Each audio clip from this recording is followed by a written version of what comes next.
You're not stuck. You're just hiding. Perfectionism is dangerous. You know, the perfectionism is very dangerous because, of course, if your fidelity to perfectionism is too high, you never do anything, because doing anything results, it's actually kind of tragic, because it means you sacrifice how gorgeous and perfect it is in your head for what it really is. Perfectionism has been an ongoing struggle for me. One of the things I tell myself is I don't need to be right. I just need the opportunity to be wrong. I don't look at the outside very much. I look inward and try to focus on what do I feel? What am I seeing? In the hopes that by sharing what's going on in me, it maybe resonates with someone else. I can't predict what someone else would like. R.I.P. J Dilla. I didn't understand the big deal about J Dilla. And of course, over time, my mind has changed about his ability, his approach. I think that's the thing that's mostly appreciated, which is the opposite of perfectionism. You know, trying to find the most natural outcome. So the sort of the preview of that drunken Dilla style that like we perfected for voodoo, like I thought, okay, this is what I'm going to do. And everyone's looking at me like, what are you doing? Why are you playing so? He was trying to get as close to being real and getting the feel of real drums as possible without sounding programmed. Dr. Dre would probably be the opposite of J Dilla in his approach. Dre will have you in the studio for 2 days saying it the right way. If he don't like the way you said it, he'll be like, nah, you got to say it. If the end of a word is not enunciated, it's still taken as like dope because it's a vibe, it's an energy. Dre ain't going for that. He want to hit a T. He want to hit a dot on the I. I said, man, I got an overbite, bro. I can't. Some of this stuff just ain't gonna come through. Hey, okay, yeah. You know, there's something to be said about a project having spirit, and how you inject spirit into something is to allow the elements to be as natural as possible. Once you refine over and over again and you create a system and it goes through that process of refining over and over and over again, that takes the soul out of things. You said line. Yeah, I'm drawing. When I wake up, wrong line. Yeah.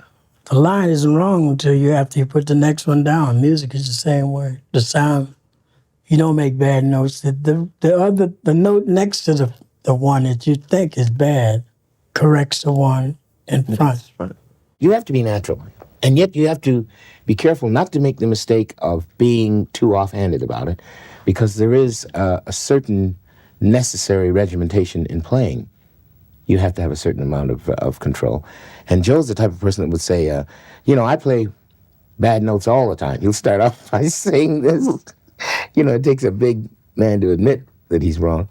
But then he has a wonderful way of saying, but I get around it by doing this.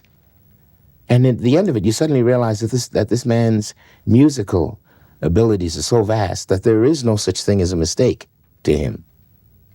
It's just something that leads you in another direction. Creating, to me, is a conversation with the universe. And who wants to have a conversation with someone who doesn't speak back?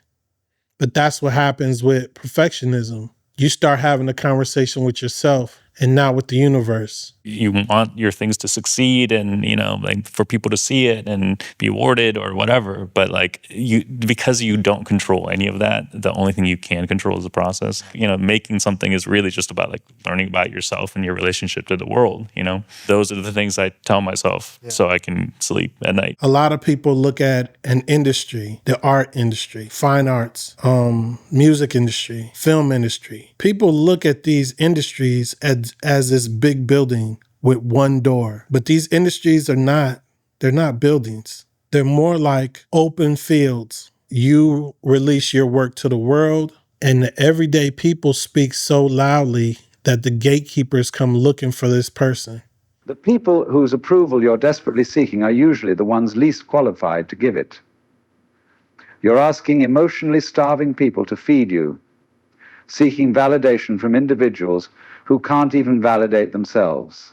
One of the things that leads to perfectionism is being in a room where you're consistently judged or you feel like you're being judged. You know, you can't give the internet too much power. If I put this out to the world, what is the worst it can do? Here's the coefficient that makes it all work, is the audience. You know, you can think about these things alone, and a lot of times you are. And then you take it out in front of people and you go, this works or this doesn't work. And it's a combination of, okay, this might be the wrong audience for this routine, or this is the perfect group to do it for. And then it's just a question of, you know, truly, if you're willing to take the chance, and if you feel like it's right, and sometimes it is, and other times it isn't, and you'll know pretty quickly. And it's a question of if you have the courage to keep going with it, or or the intelligence to let it go. Look at celebrities whose public image is focusing on perfectionism. When the audience finds out that they're not perfect, it's always huge news. And if you think about even Tiger Woods, he was like the perfect person, the perfect athlete. Then he had his issue with his wife, and it turned into huge news. Take someone like Dennis Rodman, take someone like Allen Iverson. These guys came in with low expectations because they came into the league and they didn't hide any personal flaws. So when bad events happened to them in their life, it was never big, giant news. Do you think you were looking for these characters, or were these characters kind of born out of the place that you were in? Yeah, they're attracted to whatever that magnetism is at that time. You know, I don't really look for things. And it's the same with painting and sculpting and whatever. I'll just start, and it happens that later on, my subconscious mind told me something, just like the scripts tell me something about where I was at, you know, and so they find me. There's no correction before expression. That's how you know you're dealing with someone with fear. Express first, put it in a zeitgeist, and you improve over time. Sorry. Why'd you make me stop it? What happened? I mean, two things. It's like, it's hard for me to listen to myself. And then the second thing, which is probably why the first thing is true, is like, I just hear mistakes and things I could do better. So, I was like, oh, okay. What mistakes do you hear in this recording? Well, it's not that it's a mistake, because it's probably the most perfect. But I'm just kidding. No, I just, you know, you just hear things that you say, oh, I could have did this or I could have did that. You know what I'm saying? It's like I'm constantly painting. Creativity really is a continuum. It's a lot of pressure to think that you should create something from nothing.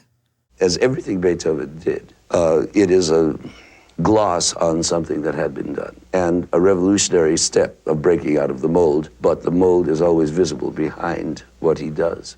You have to give it to the world. If you don't, it dies in your computer, it dies on your hard drive, it dies in your garage. And what sense does that make? Don't hesitate to give feedback, comment, like, subscribe, and share with others if you think it'll help other people. That's all I have today. Peace. The appointed hand of the king.